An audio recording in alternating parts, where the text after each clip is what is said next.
देखिए, पिछले 11 साल से ये देश सुरक्षित रहा। देश के बड़े शहरों में 11 साल में कोई अटैक नहीं हुआ, जो कि यूपीए या उसके पहले के जमाने में एक आम बात हुआ करती थी। आतंकियों ने साजिशें तो बहुत की, लेकिन नरेंद्र मोदी के रहते हर साजिश नाकाम हुई। और इसलिए जब दिल्ली में ब्लास्ट हुआ, पैनिक में ही हुआ लेकिन हुआ, तो नरेंद्र मोदी ने साफ कह दिया कि साजिश करने वालों को छोड़ेंगे तो नहीं बॉस, एक एक का हिसाब होगा। और इसलिए आप देखिए कि कितने बड़े पैमाने पर इन्वेस्टिगेशन चल रही है। कहा जा रहा है ना कि ये लोग ऐसा प्लानिंग किए थे भारत को दहलाने का, जैसा कभी नहीं देखा गया था।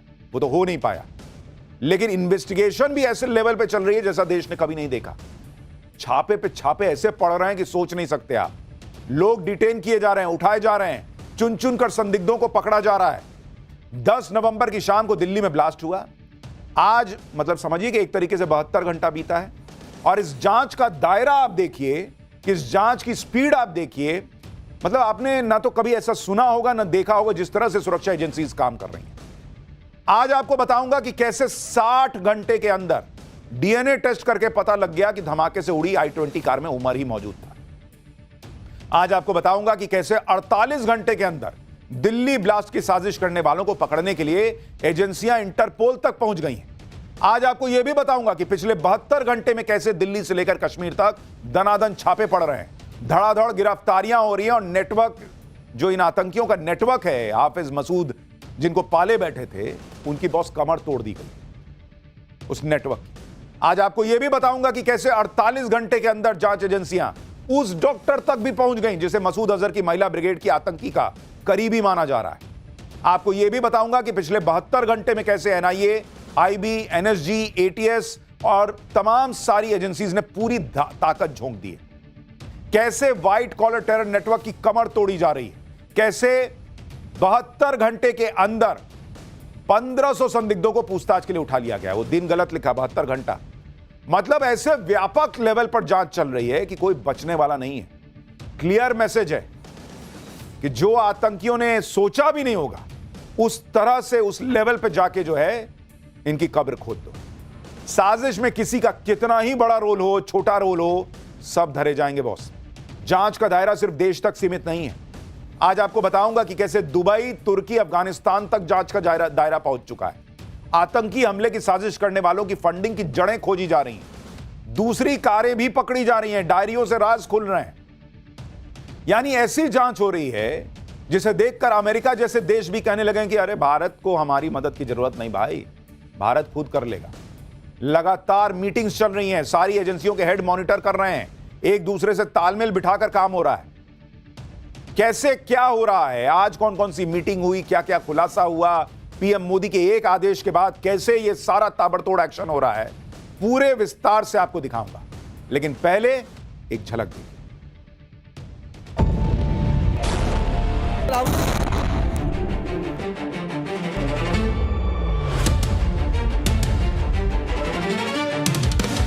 यहीं पे मुजम्मिल पहुंचा था, लाल रंग की इको स्पोर्ट कार लेकर पहुंचा था और फिर यहीं से बताया जा रहा है कि 3 लाख रुपए का जो एनपीके खाद है वो यहां से लेके गया था, फरीदाबाद लेकर पहुंचा था। इसके पीछे के षड्यंत्रकारियों को बख्शा नहीं जाएगा। लेकिन इसका कहते हैं मुजम्मिल का कि अलग किस्म का आदमी था ये। मुजम्मिल नहीं, उमर था थोड़ा अलग किस्म का। अच्छा, कट्टर था वो? कट्टर था। दिल्ली ब्लास्ट को करीब 75 घंटे हो गए और इन 75 घंटे में कैसे धुआंधार एक्शन और इन्वेस्टिगेशन चल रहा है, इसकी एक एक डिटेल आज आप देखेंगे तो हैरान रह जाएंगे कि कितने बड़े दायरे में और कितनी तेजी से जांच चल रही है। प्रधानमंत्री नरेंद्र मोदी ने अगर कसम खाई है कि इनको छोड़ेंगे नहीं, तो वो कसम ऐसे ही नहीं खाई है बॉस, उसके लिए ग्राउंड लेवल पे जबरदस्त काम चल रहा है। आज भी नरेंद्र मोदी सरकार ने क्लियर कट कह दिया है कि दिल्ली ब्लास्ट के दोषियों को कड़ी से कड़ी सजा मिलेगी। साजिश करने वालों को ऐसी सजा मिलेगी कि दुनिया देखेगी, दुनिया को सख्त मैसेज मिल जाएगा। ऐसी सजा देंगे इन लोगों को कि दोबारा कोई इस तरह का हमला करने की हिमाकत नहीं करेगा। ये मोदी सरकार ने क्लियर किया आज कि ऐसी सजा देंगे कि दुनिया देखेगी बॉस, कांपेगी कि ऐसा आतंकी हमला नहीं करना है। यह पिछले 75 घंटे में तीसरी वार्निंग है मोदी की। 2 बार पहले ही प्रधानमंत्री नरेंद्र मोदी कह चुके हैं। कल सीसीएस की मीटिंग हुई थी, उसमें साफ कहा कि यह जघन्य आतंकी घटना है, छोड़ना नहीं है इन लोगों को। अब आतंकियों को उनके अंजाम तक पहुंचाने के लिए पीएम मोदी और अमित शाह ने मोर्चा संभाला हुआ है। पीएम मोदी खुद लगातार जांच एजेंसियों के संपर्क में, गृह मंत्री अमित शाह भी लगातार हाई लेवल मीटिंग कर रहे हैं। आज भी अमित शाह ने दिल्ली ब्लास्ट की जांच से जुड़ी एक बड़ी मीटिंग की। आतंकियों को सख्त मैसेज देने के लिए आज अमित शाह ने बड़ी बात कही। गृह मंत्री अमित शाह ने कहा कि आतंकियों को सख्त से सख्त सजा देने का पीएम मोदी का संकल्प जरूर पूरा होगा। जो भी इस कायरतापूर्ण हमले के पीछे है, उन्हें कानून के दायरे में लाया जाएगा और सख्त सजा दी जाएगी। गुजरात के एक कार्यक्रम में वर्चुअली शामिल होने के दौरान गृह मंत्री अमित शाह ने यह बातें कही। दिल्ली ब्लास्ट से जुड़ी इस वक्त की एक और पहले बड़ी खबर बताऊं, फिर आगे की बात बताऊंगा। बड़ी खबर आ रही है कि अमित शाह के घर पर एक बड़ी बैठक शुरू हो गई है। बैठक में एनएसए अजीत डोभाल और गृह सचिव मौजूद हैं इस वक्त अमित शाह के घर पर। सुरक्षा से जुड़ी बैठक में आईबी चीफ को भी शामिल किया गया है। यानी गृह मंत्री के घर पर इस वक्त एक बहुत बड़ी बैठक चल रही है, जिसमें राष्ट्रीय सुरक्षा सलाहकार अजीत डोभाल मौजूद हैं, जो गृह मंत्री को ब्रीफ कर रहे हैं कि कहां क्या पकड़ा जा रहा है, क्या मिल रहा है, क्या खबरें हैं और क्या हो सकता है।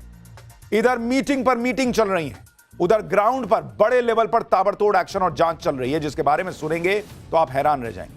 आप देखिए कि दिल्ली ब्लास्ट की जांच के लिए 500 अधिकारियों की टीम बनाई गई।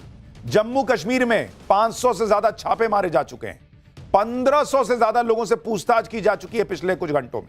पिछले 72 घंटे में सिर्फ और सिर्फ साउथ कश्मीर में 400 से ज्यादा घेराबंदी और तलाशी अभियान चलाया गया है। दिल्ली ब्लास्ट से जुड़े सैकड़ों सीसीटीवी खंगाले जा रहे हैं और जांच सिर्फ दिल्ली और जम्मू कश्मीर में ही नहीं, यूपी में चल रही है, हरियाणा में चल रही है, गुजरात में चल रही है, महाराष्ट्र तक दायरा चला गया है। जांच इस लेवल पर हो रही है कि आतंकियों के सिर्फ करीबी ही नहीं, ऑफिस में उनका सहयोगी है, पड़ोसी है, जो है सबसे पूछो, किसी को मत छोड़ो, किसी के पास से भी इंफॉर्मेशन मिल सकती है।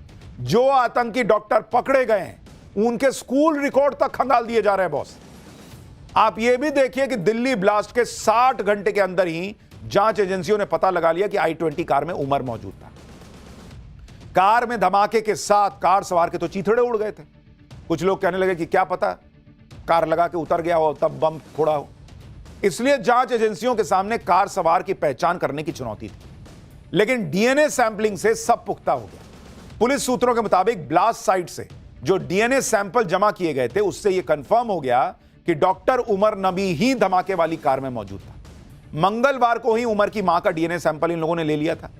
फिर उसे धमाके वाली कार में मिले सैंपल से मैच किया गया, जिससे कंफर्म हुआ कि उमर ही कार में बैठा हुआ था।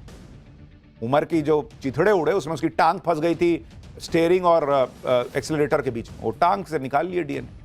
उमर की मां के डीएनए सैंपल मंगलवार को पुलवामा से लिए गए थे, यहां दिल्ली भेजे गए। तड़ातड़ एक्शन हुआ, मिलाए था उमर गाड़ी में। क्लियर। उमर के जो नए सीसीटीवी फुटेज भी मिले हैं, उन्होंने जांच एजेंसियों के भी होश उड़ा दिए। इसमें एक वीडियो में उमर की कार की पिछली सीट पर एक बैग दिख रहा है और माना जा रहा है कि इसी बैग में विस्फोटक था। ये देखिए पीछे जो है काला बैग है, फूल काला काला, सफेद बैग है, उस पर काला काला फूल बना हुआ है। यह वीडियो 10 नवंबर को बदरपुर बॉर्डर टोल प्लाजा का है। उमर सफेद रंग की i20 कार में दिख रहा है, अपना चेहरा ढका हुआ है इसने मास्क से। अंदर ही अंदर पता तो होगा कि चेहरा दिखाने लायक काम तो कर नहीं रहा, आतंकी है। लेकिन पीछे वो बैग देखिए, और जितना बड़ा बैग है कहा जा रहा है उसी में 80 किलो के करीब अमोनियम नाइट्रेट और विस्फोटक मौजूद था। तो यह बड़ा इंपॉर्टेंट सीसीटीवी फुटेज है जिसमें दिखता है कि पीछे विस्फोटक शायद इसी बैग में। एक और वीडियो देखिए, इसमें आतंकी उमर दिल्ली के रामलीला मैदान के पास फैज़े इलाही मस्जिद के बाहर दिख रहा है। यह तस्वीर देखिए इसकी। इसको देख के आपको लग रहा है कि ये थोड़ी देर बाद धमाका करने वाला है। एकदम कूल चल रहा है भाई, कोई तनाव ही नहीं है कि मैं दूसरों को मारने वाला हूं। इस वीडियो में उमर ने कोई मास्क नहीं लगाया हुआ है। उमर इस मस्जिद में करीब 10 मिनट रुका था कहा जा रहा है, उसके बाद वो लाल किले की तरफ निकल गया।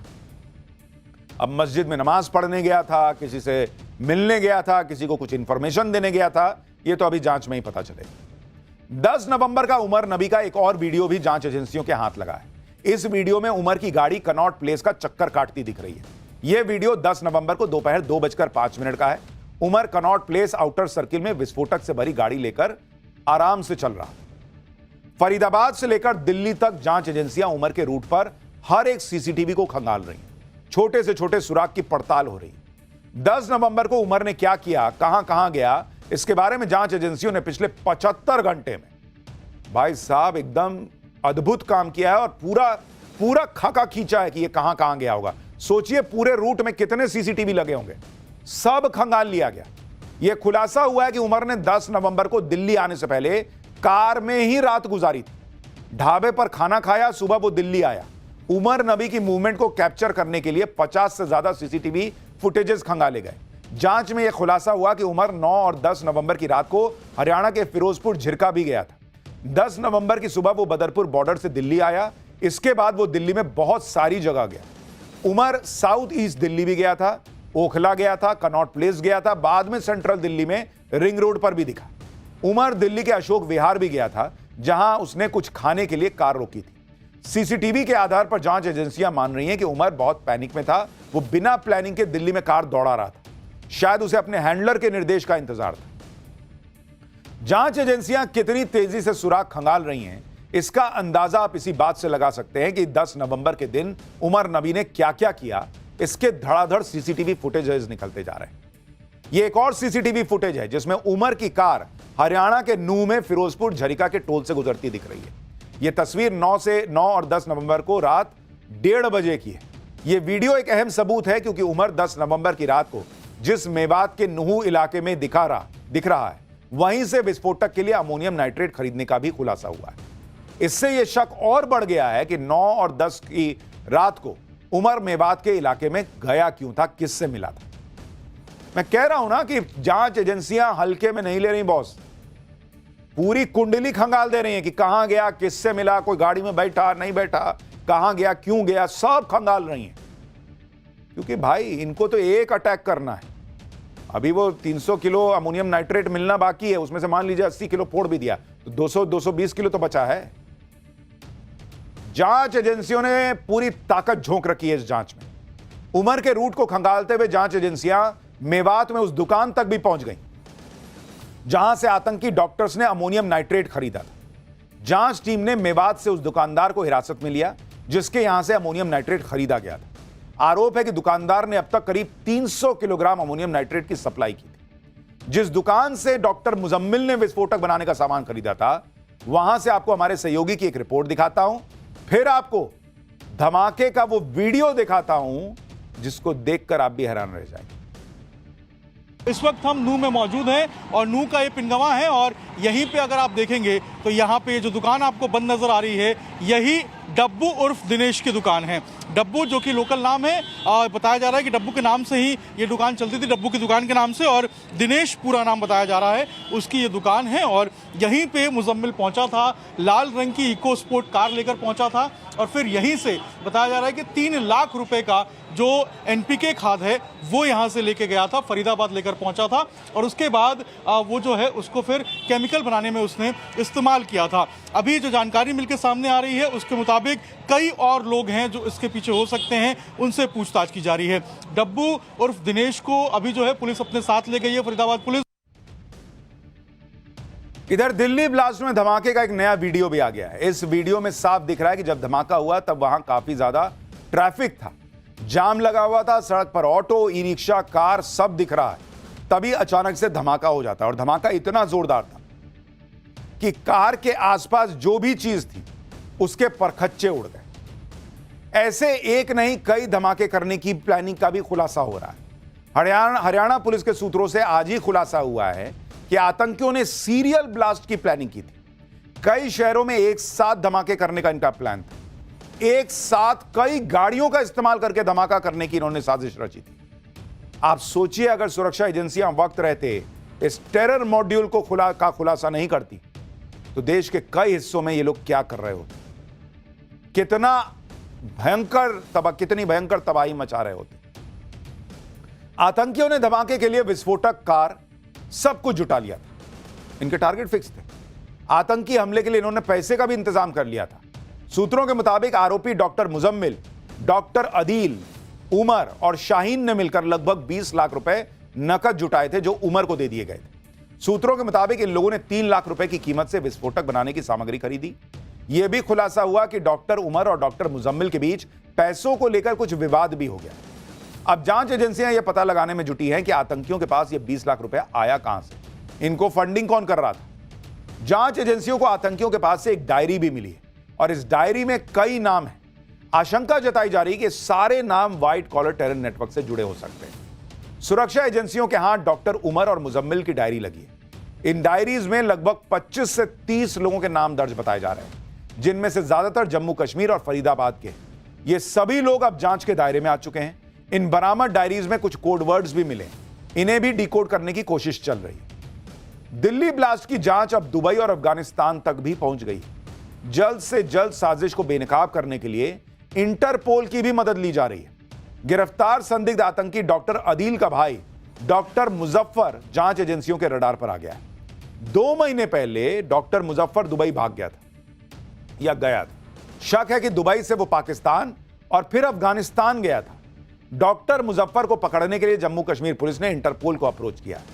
डॉक्टर मुजफ्फर के खिलाफ रेड कॉर्नर नोटिस जारी करने के लिए कहा गया है। यह भी खुलासा हुआ है कि साल 2021 में जब डॉक्टर अदील और डॉक्टर उमर तुर्की गए थे तो डॉक्टर मुजफ्फर भी उनके साथ था। जांच एजेंसियां अब तुर्की, अफगानिस्तान, पाकिस्तान के इस नेक्सस को खंगालने में लगी। दिल्ली ब्लास्ट की जांच आज यूपी के हापुड़ तक भी पहुंची। दिल्ली पुलिस ने हापुड़ के जीएस मेडिकल कॉलेज से डॉक्टर फारूक अहमद को हिरासत में लिया है। डॉक्टर फारूक जम्मू कश्मीर का रहने वाला है। वो जीएस मेडिकल कॉलेज में असिस्टेंट प्रोफेसर है। डॉक्टर फारूक का कनेक्शन भी फरीदाबाद की अल फलाह यूनिवर्सिटी से। सब भैया उसी यूनिवर्सिटी से जुड़ जा रहे हैं। उसके बारे में भी अभी आपको आगे दिखाऊंगा। हमने एक स्टिंग ऑपरेशन भी किया है। वो जीएस मेडिकल कॉलेज से पहले अल फलाह यूनिवर्सिटी से ही जुड़ा हुआ था। ताबड़तोड़ गिरफ्तारियों के सिलसिले में कल रात जांच एजेंसियों ने कानपुर से भी एक डॉक्टर को हिरासत में लिया है। यूपी एटीएस ने गणेश शंकर मेडिकल कॉलेज के कार्डियोलॉजी के फर्स्ट ईयर के स्टूडेंट डॉक्टर मोहम्मद आरिफ को हिरासत में लिया है। डॉक्टर आरिफ को हिरासत में लेना इसलिए अहम है क्योंकि जांच में आतंकी डॉक्टर शाहीन ने आरिफ का नाम लिया था, कहा जा रहा है। सूत्रों के मुताबिक आरिफ लगातार शाहीन के संपर्क में था और उसका करीबी था। धमाके वाले दिन भी आरिफ फोन पर शाहीन के संपर्क में था। सूत्रों के मुताबिक डॉक्टर आरिफ का बाकी गिरफ्तार आतंकियों से आमना सामना कराया जाएगा। आरिफ जम्मू कश्मीर के अनंतनाग का रहने वाला है। यह भी आरोप है कि जब एटीएस ने आरिफ के किराए वाले कमरे पर छापा मारा तो आरिफ ने फोन से डेटा डिलीट करने की नाकाम कोशिश की। डॉक्टर आरिफ ने 3 महीने पहले ही कानपुर में मेडिकल कॉलेज को ज्वाइन किया। इंपॉर्टेंट यह भी है कि डॉक्टर शाहीन का भी कानपुर से कनेक्शन है। वो कानपुर में काम कर चुकी है, कई साल यहां रह चुकी है। यानी एक एक किरदार जो इस पूरे टेरर नेटवर्क से जुड़ा हुआ था, उन सबको ढूंढा जा रहा है। इन आतंकियों की साजिश इतनी बड़ी थी कि इन्होंने धमाके के लिए कई कारें भी जुटा ली थी। कल एक कार पकड़ी गई थी, आज भी एक कार पकड़ी गई है। दिल्ली ब्लास्ट की जांच में आज एक और संदिग्ध कार की एंट्री हो गई। जांच एजेंसियों ने मारुति ब्रेजा कार को जब्त किया है। यह कार डॉक्टर शाहीन, वो जो महिला है, उसके नाम पर दर्ज थी। इस कार को आज अल फलाह यूनिवर्सिटी से बरामद किया गया। ब्रेजा कार सितंबर 2025 में ही खरीदी गई थी। कार को यूनिवर्सिटी का एक दूसरा डॉक्टर भी इस्तेमाल कर रहा था, उसे भी हिरासत में ले लिया गया। कहा जा रहा है कि इन सारी कार्स में बम भरकर उन्हें अलग अलग शहरों में भेजा जाना था, जहां भीड़ भाड़ वाले इलाकों को टारगेट करने की साजिश थी। दिल्ली ब्लास्ट में अब तक 4 कारें पकड़ी जा चुकी हैं। 2900 किलो विस्फोटक पकड़ा जा चुका है।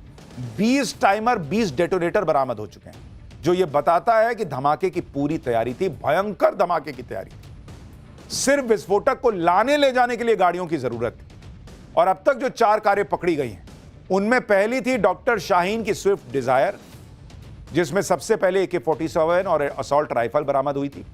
दूसरी थी I-20, जिसमें डॉक्टर उमर ने लाल किले के सामने आत्मघाती हमला किया। तीसरी कार थी लाल इको स्पोर्ट कार, जिसे कल बरामद किया गया। और चौथी कार है मारुति ब्रेजा। यह कार भी डॉक्टर शाहीन के नाम पर दर्ज है। तो इसलिए तो लोग आश्चर्यचकित हैं कि भाई डॉक्टर, पढ़े लिखे लोग आतंकी बन रहे हैं। और जो पहले कहा जाता था कि गरीब आदमी है आतंकी बन गया, भाई ये पैसे वाले लोग एक कार खरीद के जो है बम भर भर के फोड़ने वाले थे। संदिग्ध कारों की लिस्ट में इको स्पोर्ट्स कार भी है, जिसे कल फरीदाबाद से बरामद किया गया था। यह खुलासा हुआ है कि यह कार उमर की थी। इसी कार से विस्फोटक खरीदा गया था। करीब 22 घंटे की जांच पड़ताल के बाद आज सुरक्षा एजेंसियों ने फरीदाबाद से इस कार को जब्त कर लिया। जांच एजेंसियां इस कार को अपने साथ दिल्ली ले आई हैं। जांच एजेंसियों के रडार पर फरीदाबाद की अल फलाह यूनिवर्सिटी भी है, जिसमें पढ़ाने वाले डॉक्टर मुजम्मिल, शाहीन और उमर का आतंकी कनेक्शन सामने आया। इस वजह से इस यूनिवर्सिटी का कैंपस जांच एजेंसियों के रडार पर आ गया। NIA, Jammu Kashmir police, Haryana police लगातार यूनिवर्सिटी कैंपस के चक्कर काट रही है। आज भी हरियाणा पुलिस का बॉम्ब डिस्पोजल स्क्वाड यूनिवर्सिटी के अंदर गया था। जांच एजेंसियों को शक है कि कहीं आतंकी डॉक्टर्स ने कुछ विस्फोटक यूनिवर्सिटी के अंदर तो नहीं छुपा रखा है। नेशनल असेसमेंट एंड एक्रीडिशन काउंसिल ने यूनिवर्सिटी को शो कॉज नोटिस थमा दिया है। आरोप है कि यूनिवर्सिटी ने अपनी वेबसाइट पर यूनिवर्सिटी की मान्यता से जुड़ी गलत जानकारी दी थी। इसके अलावा यूनिवर्सिटी की फंडिंग को लेकर ईडी की जांच के आदेश दे दिए गए हैं। यूनिवर्सिटी से जुड़े डॉक्टर्स की फाइनेंशियल ट्रांजैक्शंस की भी जांच होगी। यानी यूनिवर्सिटी की भी कुंडली अब खंगाली जा रही है। दिल्ली ब्लास्ट के बाद से अल फलाह यूनिवर्सिटी एक मिस्ट्री बन गई। लोग ये समझ नहीं पा रहे कि एक ही यूनिवर्सिटी से इतने डॉक्टर आतंकी कैसे बन गए, उनका लिंक कैसे, आतंकी लिंक सामने आ गया। आखिर इस यूनिवर्सिटी में ऐसा क्या हो रहा था भाई कि सब यहीं से निकल रहे हैं? नव भारत की स्पेशल इन्वेस्टिगेशन टीम के खुफिया कैमरों के सामने खुद यूनिवर्सिटी से जुड़े लोगों से हमने बात की, जिन्होंने हमारे स्टिंग ऑपरेशन में यह माना कि यूनिवर्सिटी में कट्टरता का जहर पनप रहा है। स्टिंग ऑपरेशन में उमर से जुड़े खुलासे हुए। छिपे कैमरे पर लोग यूनिवर्सिटी के माहौल को मिनी पाकिस्तान बता रहे हैं। सुनिए नव भारत के स्पेशल इन्वेस्टिगेशन में हिडन कैमरे पर, छुपे कैमरे पर स्टिंग ऑपरेशन में अल फलाह यूनिवर्सिटी और वहां के लोगों के बारे में, इन डॉक्टर्स के बारे में क्या पता चला। ये डॉक्टर शाहीन, मुजम्मिल और एक और उमर नाम है ना, उमर। तो ये क्या आपस में ही रहते थे या अभी तक पता नहीं चला कभी? ये आपस में कभी साथ मत करो, यहाँ पे भी कभी साथ नहीं रहते थे। अच्छा, हमने कभी नहीं देखा ना। लेकिन इसका कहते हैं मुजम्मिल का कि अलग किस्म का आदमी था ये। मुजम्मिल नहीं, उमर था थोड़ा अलग किस्म का। क्लास में आए तो लड़के लड़कियां अलग बैठो, टेम्परामेंट बहुत अलग से बात करना। ऐसा उमर बातों से कभी कुछ ऐसा कुछ बातें की ना, तो वो हमसे तो ऐसी बातें नहीं करता था। बट जो उसका एक वो था ना कि इस्लामिक वही, अच्छा कट्टर था वो, कट्टर उसकी बातों से पता चलता था। जैसे लड़का लड़की के साथ में उसका टेम्परामेंट ऐसा था, किसी बच्चे को खड़ा कर दिया, 45 मिनट में खड़ा करके बैठ जाने को लो, वो आज की परसेंट। अच्छा ऐसा वो आज की अकेड में रहा था। उसे गुड इवनिंग, वैसे डॉक्टर्स में तो ऐसा होता है, हम यूजुअली विश करते हैं अपने सीनियर्स को, हम उसे विश करते थे, सीधा निकल जाता था ना, विश कर कुछ मिस करता था। तो आप लोगों ने कभी कंप्लेन नहीं किया उसकी कि मतलब किस बात पे? टीचर अगर है तो इगोइस्टिक है टीचर, तो हम कैसे करेंगे? क्योंकि यहाँ का माहौल ही ऐसा है। मतलब कैसा माहौल है? कैसा है माहौल? एकदम कंजर्वेटिव, मतलब मिनी पाकिस्तान इस्लामिक। ऐसा तो देखो, मतलब कह सकते हैं यार, ऐसा ही लड़कियों को है। 7 बजे के बाद यहाँ से बात नहीं करने देते अपने हॉस्टल रूम से। यूनिवर्सिटी में हिजाब पहनना कंपल्सरी है? हाँ, तुम रिटर्न में है, पहन सकते, रिटर्न में है ऐसा, या बस गोल बना रखा है, बना रखा है कि लड़कियां शॉर्ट्स में नहीं घूम सकती और 7 बजे के बाद गर्ल्स को अलाउ ही नहीं करते। हॉस्टल का लॉक हो जाता है, लॉक हो जाता है 7 बजे के बाद, उन्हें बाहर नहीं निकलना है। तो आप लोग कैसे निकलते हो फिर? हम तो लड़के, अच्छा लड़के निकल सकते हैं? हम लड़के तो कहीं से भी निकल सकते। आप सुन रहे हैं, अल फलाह यूनिवर्सिटी के छात्र बता रहे हैं कि वे मिनी पाकिस्तान से कम नहीं है। इस तरह का कट्टरपंथ वहां चल रहा है। ये जो फट गया उमर, उसके बारे में कह रहे हैं कि बड़ा अजीब आदमी था, लड़का लड़की साथ मत बैठो, ये हिजाब पहन के आओ, इस तरह की बातें करता था, एकदम ईगो में रहने वाला। इस पूरे व्हाइट कॉलर नेटवर्क की सबसे अहम कड़ी डॉक्टर शाहीन को बताया जा रहा है। लेडी आतंकी शाहीन पर बड़ा खुलासा हुआ है। जांच में पता चला है कि शाहीन मसूद अजहर के भतीजे उमर फारूक की पत्नी है, अफीरा बीबी के संपर्क में थी। अफीरा के ऑर्डर पर ही उसने लेडी विंग बनाने की साजिश रची थी। पुलवामा आतंकी हमले के 1 महीने बाद सुरक्षा बलों ने एनकाउंटर में मसूद अजहर के भतीजे उमर फारूक को ढेर कर दिया था और उसकी पत्नी के संपर्क में थी ये डॉक्टर शाहीन। इधर दिल्ली ब्लास्ट की जांच चल रही है, उधर सुरक्षा एजेंसियों ने एक और बड़ी आतंकी साजिश को नाकाम कर दिया है। पंजाब पुलिस ने पाकिस्तान आईएसआई के ग्रेनेड अटैक मॉड्यूल को नाकाम किया है। लुधियाना पुलिस ने 10 ऐसे लोगों को पकड़ा है, जिन लोगों को पकड़ा गया वो पाकिस्तानी हैंडलर्स के संपर्क में थे। ये लोग भीड़ भाड़ वाली जगह पर ग्रेनेड अटैक कर पंजाब का माहौल बिगाड़ने की फिराक में थे। पुलिस ने इनके पास से चाइनीज हैंड ग्रेनेड बरामद किया है। तो ये जिस तरह से जांच आगे बढ़ रही है, ये पूरा कनेक्शन तो खुलेगा बॉस। एक एक आतंकी पकड़ा जाएगा। इस टेरर नेटवर्क को जमीन से उसकी जड़ें जो है ना वो खोद के निकालनी है और उनकी कब्र खोद देनी।